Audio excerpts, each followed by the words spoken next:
Ya, Ana Lili di Meruyung, Depok. Ya, mau bertanya, meruqyah anak supaya cerdas dan berakhlak mulia, selain doa dari orang tuanya dan contoh-contoh adab yang benar sudah diterapkan terus. Kalau boleh tahu bagaimana cara meruqyah anak, Ustadz? Terima kasih, Ustadz. Silakan, Ustadz. Iya, meruqyah anak, ya ruqyah ini memang dianjurkan dan disyariatkan. Terkhususnya ketika ada gejala-gejala gangguan atau gejala-gejala sihir, ya gangguan jin atau sihir. Namun ketika anak tersebut ya ada indikasi, ya tanda-tanda dia tersebut perilakunya tersebut nakalnya atau pokoknya ada tanda-tanda, ya ada indikasi dia tersebut terkena ain atau terkena sihir atau gangguan, ya guna-guna dan segala macam, maka ini dianjurkan dan ini dilakukan oleh Rasulullah sallallahu alaihi wasallam.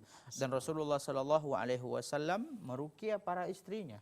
Ya, Aisyah radhiyallahu anha mengatakan, "Kana Nabi sallallahu alaihi wasallam yukri'una bil muawwidzatain."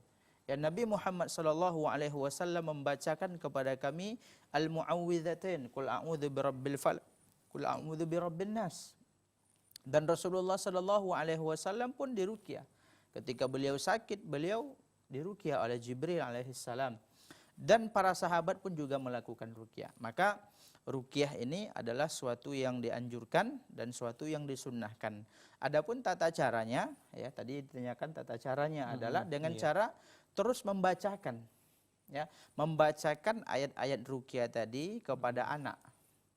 Dibacakan, ya kemudian ya tentunya kita harus sabar ketika meruqyah anak yang ada indikasi ke sana, ya ada dia nakalnya tersebut mungkin kelebihan dan ada kemungkinan ini dipengaruhi oleh sihir atau segala macam, maka harus bersabar. Ya, ruqyah itu harus dilakukan secara rutin. Ya, dilakukan secara rutin dan penuh tawakal kepada Allah Subhanahu wa taala dan sambil berdoa kepada Allah Subhanahu wa taala agar anak ini selalu dijaga. Ya, bacakan doa-doa, ya u'idzuka bi kalimatillahi tammah min kulli syarrin hammah wa min kulli ainin lamah. Baca doa-doa. Ya u'idzuka bi kalimatillah. Baca yang doa-doa ya yang lain yang telah dicontohkan oleh Rasulullah sallallahu alaihi wasallam. Begitu juga ayat-ayat Al-Qur'an tentunya. Karena ruqyah tersebut harus menggunakan ayat Al-Qur'an ataupun doa-doa yang diajarkan oleh baginda Rasulullah sallallahu alaihi wasallam. Wallahu a'lam.